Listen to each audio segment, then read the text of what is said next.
السلام علیکم ورحمۃ اللہ وبرکاتہ۔ ایک فقیر دریا کے کنارے بیٹھا تھا۔ کسی نے پوچھا، بابا کیا کر رہے ہو؟ فقیر نے کہا، انتظار کر رہا ہوں، مکمل دریا بہہ جائے تو پھر پار کروں گا۔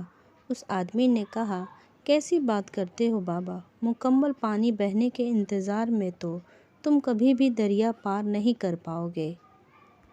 فقیر نے کہا، یہی تو میں تم لوگوں کو سمجھانا چاہتا ہوں کہ تم لوگ جو ہمیشہ یہ کہتے رہتے ہو کہ ایک بار گھر کی ذمہ داریاں پوری ہو جائے تو پھر میں نماز پڑھوں گا، حج کروں گا، خدمت کروں گا، جیسے دریا کا پانی کبھی ختم نہیں ہوگا، ہمیں بھی اس پانی سے باہر جانے کا راستہ بنانا ہے۔ اسی طرح زندگی ختم ہو جائے گی، پر زندگی کے کام اور ذمہ داریاں کبھی ختم نہیں ہوں گے۔ فقیر نے مالدار آدمی سے کہا، اگر مجھے تمہارے گھر میں موت آ جائے تو تم میرے ساتھ کیا سلوک کرو گے؟ مالدار آدمی نے کہا، میں تمہیں کفن دے کر دفن کر دوں گا۔ فقیر بولا، ابھی میں زندہ ہوں، مجھے پہننے کے لیے کپڑے دے دو، اور جب میں مر جاؤں تو بغیر کپڑے کے دفنا دینا۔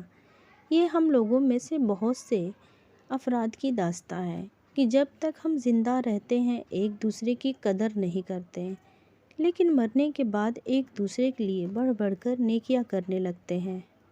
ویڈیو اچھی لگی تو لائک شیئر ضرور کریں۔ اللہ حافظ۔